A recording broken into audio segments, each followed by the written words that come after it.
Carl Jung unveiled a profound insight into why some individuals leave you depleted, while others revitalize your spirit, a phenomenon entirely unrelated to their disposition as positive or negative. He pinpointed a distinct psychological mechanism that causes certain individuals to act as what I term energy vampires. If you've ever experienced inexplicable exhaustion after an encounter with someone who appeared perfectly amiable, you're on the verge of comprehending the underlying reason. Jung's extensive research suggests that roughly 30% of the population unconsciously function as psychological parasites, not out of malicious intent, but because they never cultivated what Jung described as a complete self. They navigate the world with a fragmented psyche, compelled to draw energy from others merely to sustain their own functioning. The profound power of this revelation lies in its practical application. Once you grasp the psychological mechanics of energy drainage, you can safeguard your own vitality without resorting to isolation or guilt. Jung, in fact, devised specialized techniques for preserving your energetic reserves, even while interacting with these individuals. What Jung truly understood, a realization that fundamentally shifts our comprehension of human relationships, is that those who drain you do so unconsciously. They operate from what he termed the undifferentiated psyche, a psychological state characterized by such an incomplete sense of self that they are driven to perpetually extract validation, attention, and energy from others simply to feel anchored in reality. You've likely recognized this pattern. After an hour with particular individuals, you feel as though you've completed a marathon. Your body aches, your mind is hazy, and you require hours of solitude to recuperate. Conversely, they often appear invigorated, almost radiating a vitality they conspicuously lacked before your conversation. Jung's insight was that this isn't mere coincidence. A specific psychological process unfolds during these interactions, and understanding it promises to completely revolutionize how you approach relationships. But before delving deeper, we must confront Jung's most unsettling discovery concerning human consciousness. Consider a case profile that perfectly illustrates this dynamic. Jung documented his work with a woman, let's call her Elizabeth, who frequently lamented that her friends habitually cancelled plans. Elizabeth was perplexed as to why people initially enjoyed her company, but gradually distanced themselves over time. She characterized herself as caring, genuinely interested in others, and always ready to offer assistance. Yet, during their therapy sessions, Jung observed something peculiar. After spending an hour with this patient, he felt inexplicably exhausted. Not the typical mental fatigue from intense concentration on a patient's struggles, but a deep-seated depletion that left him longing to cancel his remaining appointments and retreat home to sleep. This reaction was anomalous. Jung had treated patients grappling with far more severe psychological crises without experiencing such profound exhaustion. Elizabeth's issues were neither particularly complex nor emotionally overwhelming, yet these sessions consistently left Jung more drained than any others. He began to pay meticulous attention to the psychological dynamics at play during their conversations, and that's when the pattern emerged. Elizabeth asked an incessant stream of questions, but never seemed genuinely satisfied with the answers she received. She sought advice, but rarely implemented it. She expressed emotions, yet they felt strangely hollow, as if she were performing feelings rather than authentically experiencing them. Most tellingly, Jung identified what he called the unconscious demand. Beneath her outwardly friendly demeanor, Jung perceived an insatiable need, a psychological black hole that relentlessly consumed attention, validation, and energy without ever reaching satiety. She wasn't consciously manipulating him, rather, her fragmented psyche was unconsciously extracting psychological sustenance from everyone in her orbit. Jung recognized that this case exemplified what he would later define as the undifferentiated individual, someone whose sense of self is so profoundly incomplete that they must perpetually borrow identity, purpose, and vitality from others. These individuals have not completed what Jung termed individuation, the psychological journey of becoming a whole, integrated person. This discovery was disquieting because Jung realized such individuals are not rare exceptions, they are ubiquitous, and most remain entirely unaware that they function as psychological parasites, as their behavior operates wholly beneath conscious awareness. The true tragedy is that individuals exhibiting this pattern sincerely believe they are being good friends, caring partners, or supportive family members. They cannot comprehend why their relationships ultimately falter despite their earnest efforts.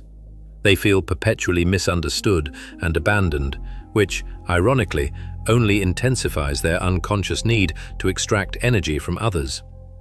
Jung understood he had stumbled upon something crucial about human psychology. But the pressing question remained: why do some individuals develop into energy-complete beings, while others remain psychologically fragmented throughout their lives? Jung's extensive research into psychological energy dynamics led him to a controversial conclusion that many modern psychologists still resist. Not everyone completes the journey to authentic selfhood. Most people remain what Jung called psychological children for their entire lives, irrespective of their chronological age or external accomplishments. This isn't about intelligence, education, or worldly success. Jung worked with patients who were brilliant academics, accomplished business leaders, and celebrated artists, yet still operated with fragmented psyches. External achievement, he found, simply does not correlate with internal integration. Jung identified 4 specific ways the undifferentiated psyche manifests as energy drainage. The validation vampire.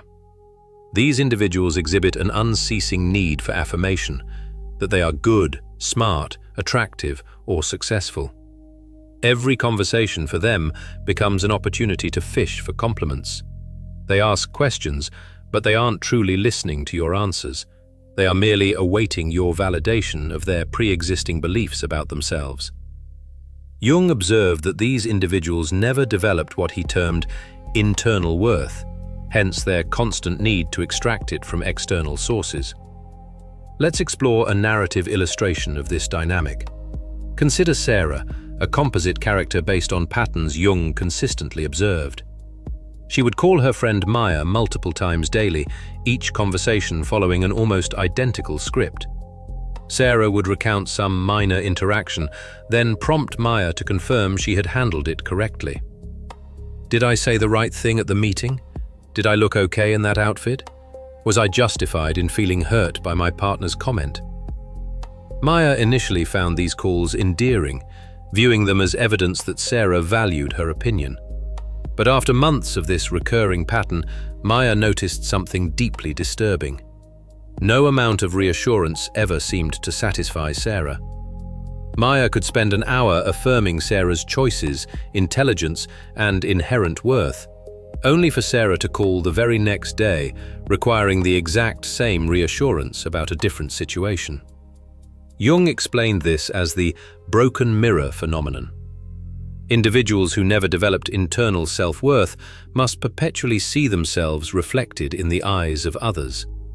But because this reflection is external rather than internally sourced, it never solidifies into a stable self-concept. They require endless validation because each instance of reassurance evaporates almost immediately. The emotional dumper. Jung identified a second type who employs others as psychological garbage disposals. These individuals have not cultivated the capacity to process their own emotions. Thus, they must externalize every feeling by offloading it onto someone else. They often label this behavior as being honest or vulnerable, but Jung recognized it as emotional incontinence. We observe this dynamic clearly in the story of Michael and David, a composite example drawn from patterns Jung documented. Every time something upset Michael, he immediately telephoned his brother David to vent. A frustrating day at work, a vexing traffic experience, an annoying interaction with a neighbor. Michael felt compelled to externalize all of it. These were not conversations seeking advice or alternative perspectives. Michael simply needed someone to receive his emotional waste so he could experience relief. David noticed that these calls invariably followed the same structure. Michael would describe his upset in exhaustive detail, David would offer sympathy and support, and Michael would subsequently feel better while David felt progressively worse. It was as if Michael's negative emotions were physically transferring into David's psyche. Jung discovered this occurs because people like Michael never developed what he called emotional metabolism, the psychological capacity to process feelings internally. They experience emotions but cannot integrate them, so they must expel them into someone else. The relief Michael felt after venting wasn't because he had gained insight or processed the emotion, it was because he had successfully transferred it into David's psychological system. The psychological mimic. Perhaps Jung's most fascinating discovery was the mimic pattern. These individuals possess such a tenuous sense of self that they unconsciously adopt the energy, mannerisms, opinions, and even speech patterns of whoever they are with. They are human chameleons, yet this copying is neither strategic nor conscious. It is their psyche's desperate attempt to feel real by temporarily borrowing someone else's identity. Consider a case profile Jung documented, a patient we'll call Thomas, who perfectly exemplified this pattern. This individual reported that people found him charming and easy to converse with, yet he felt hollow inside, as though he lacked a genuine personality. During therapy sessions, Jung noticed that Thomas would unconsciously mirror Jung's body language, adopt similar speech patterns, and even express opinions that aligned perfectly with whatever Jung had just stated. The mechanism behind this pattern captivated Jung. Thomas wasn't manipulating or consciously imitating. His fragmented psyche was unconsciously absorbing aspects of Jung's identity to momentarily feel more solid and authentic. However, this borrowed identity would dissipate within hours of leaving the session, leaving him feeling empty once more. Mimics drain energy because authentic individuals must unconsciously restrict their natural expression to accommodate the mimic's copying. You find yourself feeling less vibrant, less yourself, after spending time with mimics, because a portion of your psychological energy has been diverted to sustaining their borrowed sense of self. The crisis creator. The fourth type Jung identified actually manufactures psychological emergencies to justify energy extraction. These individuals unconsciously generate drama, crises, and problems that necessitate others to rescue, support, or save them.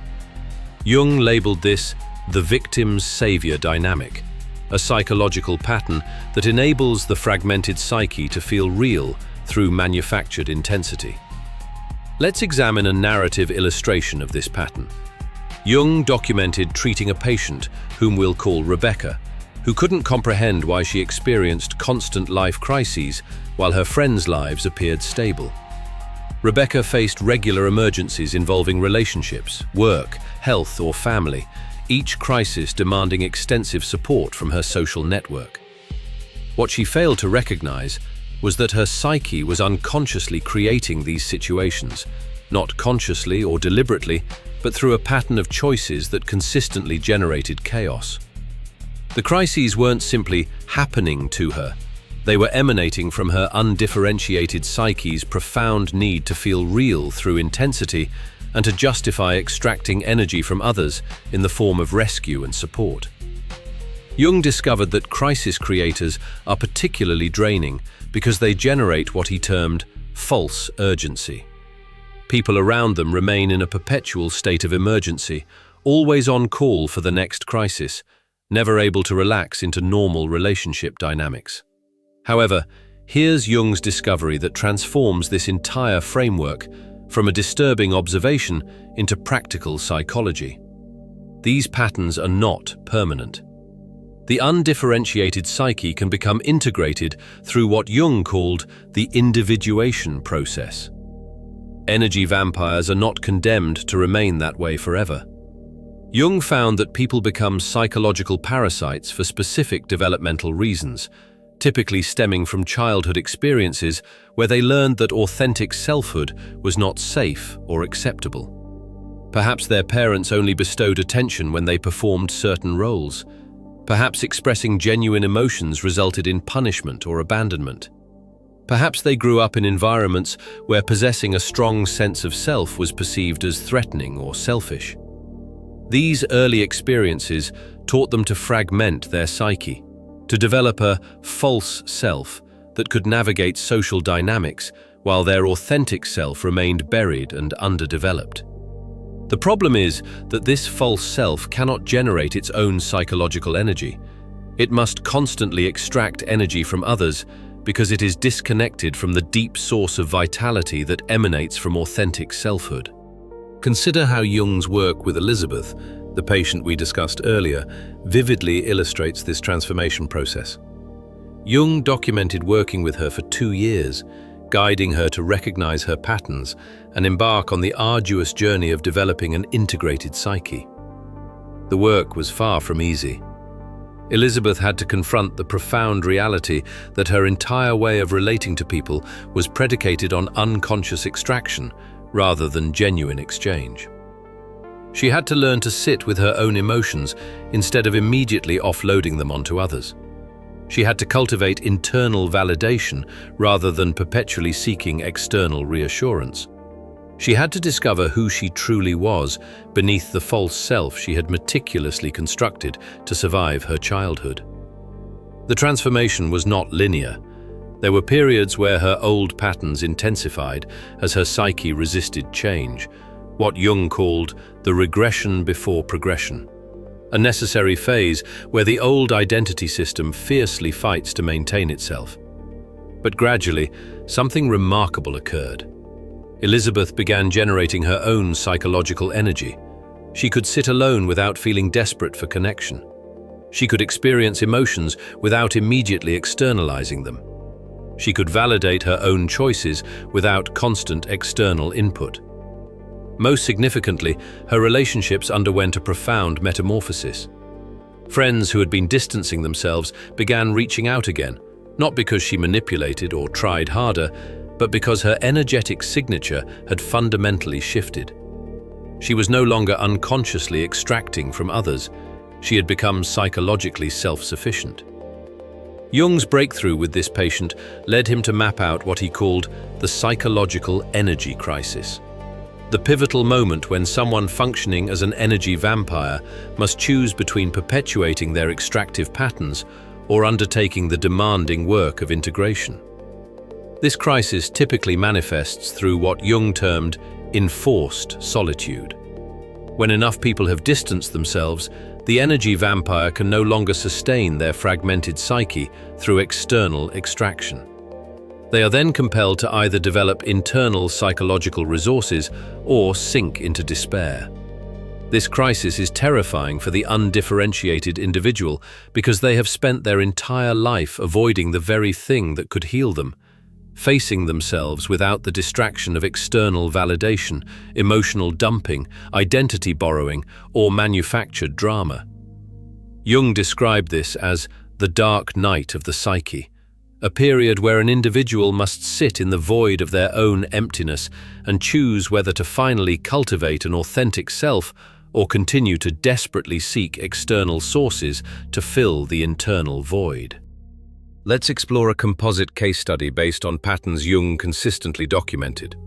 Consider Marcus, who experienced this crisis in his early 30s. After his third serious relationship concluded with his partner expressing that she felt drained and could no longer continue, Marcus finally recognized a recurring pattern. Every relationship began with his partner feeling energized by his attention and interest, but over time they reported feeling exhausted, emptied out, as if they were giving everything and receiving nothing in return. In this composite narrative, Marcus sought Jung's help, feeling desperate and confused. He genuinely cared about his partners. He wasn't intentionally taking advantage. Why did every relationship end in the same way? Jung helped Marcus understand that his caring was real but incomplete. He had developed the ability to perform caring behaviors without actually generating authentic emotional presence. He was like someone who learned to speak a language phonetically without grasping its meaning. The words sounded right, but something essential was missing. The crisis for Marcus involved recognizing that every relationship had been an unconscious extraction, cleverly disguised as mutual connection. He had borrowed his partner's vitality, identity, and emotional energy while offering only the performance of reciprocity.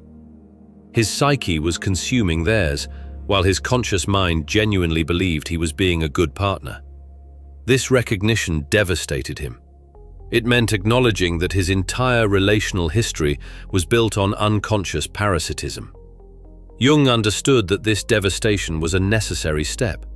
Without fully confronting the truth of his patterns, Marcus would simply refine his extraction techniques rather than developing authentic selfhood. The darkest aspect of the crisis emerged when Jung advised him to cease dating entirely for at least a year. He needed to cultivate the capacity to generate his own psychological energy before entering another relationship. Otherwise, he would merely repeat the pattern with even more sophisticated camouflage. Marcus initially resisted this prescription. A year alone felt impossible. But Jung explained that his very resistance proved precisely why solitude was necessary. His panic at the thought of being alone for a year revealed how utterly dependent he was on extracting energy from others.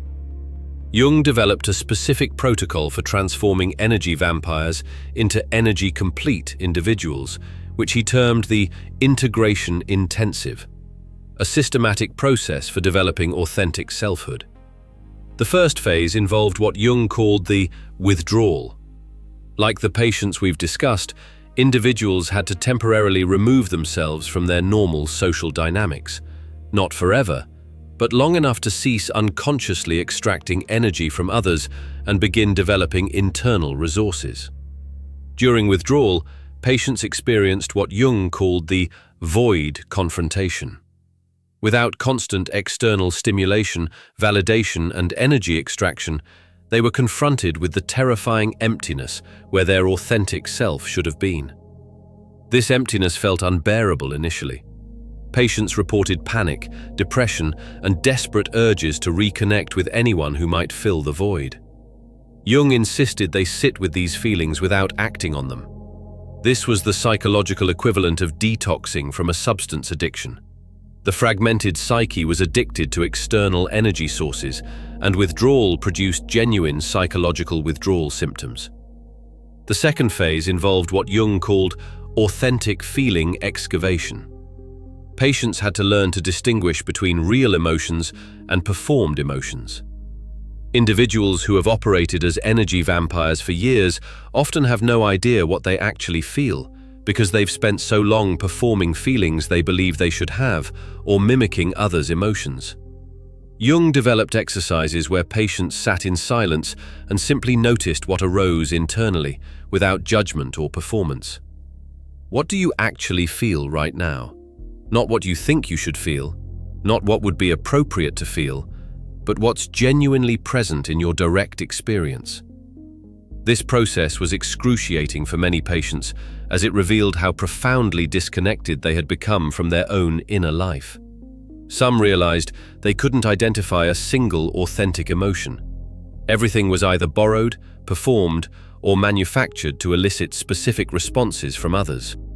The third phase focused on what Jung called identity archaeology, excavating the buried, authentic self from beneath layers of false personality. Who are you when no one is watching? What do you truly want when there's no one to impress? What matters to you, independent of others' opinions? These questions seemed simple, but proved devastatingly difficult for people who had spent decades constructing false selves. Jung found that authentic identity emerges slowly, in fragments and glimpses, not through intellectual analysis, but through direct experience of what genuinely resonates versus what feels hollow. Returning to our composite case study, Marcus spent 8 months in this intensive process. The first 3 months were agonizing. He felt as though he were dying, as if life had lost all meaning. Everything that had previously felt real, his relationships, his goals, his entire sense of self, revealed itself as performance and extraction. But around month 4, something shifted. Marcus began experiencing moments of what Jung called authentic presence, brief periods where he felt psychologically solid without needing external validation. These moments were quiet, almost boring compared to the manufactured intensity of his previous life, but they contained something he had never experienced: genuine internal stability. By month 8, he had developed what Jung called the integrated psyche. He could generate his own psychological energy, validate his own experiences, feel his own emotions, and maintain his own sense of identity. He no longer needed to unconsciously extract these resources from others. When he finally started dating again, his relationships were fundamentally different. He could offer authentic emotional presence rather than performed caring. He could give energy to his partner rather than unconsciously taking it. The difference wasn't subtle. His new partner reported feeling energized rather than drained by their time together. Jung's research into psychological energy dynamics culminated in a final insight that revolutionized his entire therapeutic approach. The goal, he realized, isn't simply to identify and avoid energy vampires. The ultimate goal is to cultivate such robust internal energy generation that you are no longer vulnerable to extraction. Jung called this the sovereignty solution. When you have completed your own individuation process and developed an integrated psyche, you become largely immune to energy drainage, not because energy vampires cease attempting extraction, but because you are generating a surplus of energy that cannot be depleted by others' unconscious needs. Think of it like a bank account with massive passive income. Someone can withdraw money from your account, but if you're generating more income than they can extract, the account continues to grow. Your energy becomes self-replenishing rather than finite. Consider a narrative illustration Jung documented. He worked with patients like Claire, a composite profile based on observed patterns, who reported that after completing her own integration work, she could spend time with the same people who previously drained her without experiencing exhaustion. Not because those people had changed, but because Claire herself was no longer unconsciously participating in the extraction dynamic. When someone attempted to unconsciously extract validation, she could offer appropriate support without depleting her internal resources. When someone tried to dump emotions onto her, she could witness their feelings with compassion while maintaining her own psychological boundaries. When someone attempted to borrow her identity or manufacture a crisis, she could respond authentically without being pulled into codependent patterns. The key insight was that energy extraction requires unconscious participation from both parties. The vampire can only drain you if some part of you unconsciously consents to the exchange, usually because you are deriving some hidden benefit from the dynamic, such as feeling needed, avoiding your own emptiness, maintaining familiar patterns, or fulfilling deeply learned roles. Jung discovered that when you develop genuine self-sufficiency through integration, you simply stop unconsciously participating in extraction dynamics. Energy vampires may still attempt their patterns, but without your unconscious participation, the extraction simply cannot occur. It's like trying to siphon gas from a tank that's completely sealed. The technique no longer works, regardless of the siphoner's skill. This final insight transformed Jung's approach to treating patients who complained about being drained by others. Rather than teaching them to identify and avoid energy vampires, Jung helped them develop such complete internal integration that they became naturally immune to extraction. The work wasn't about changing others or managing relationships strategically. It was about becoming psychologically whole so that your own energy became self-generating and non-depleting.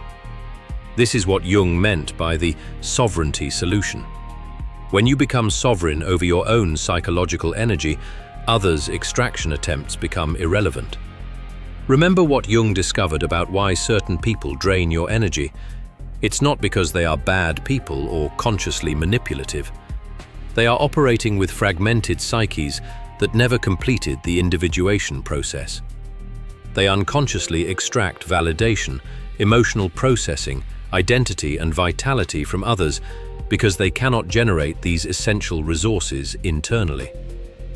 But Jung's most crucial insight was this: you cannot fix the energy vampires in your life, and you don't need to avoid them entirely. What you do need is to complete your own integration so you are no longer vulnerable to extraction. The validation vampires can fish for compliments without depleting you when you have developed internal self-worth.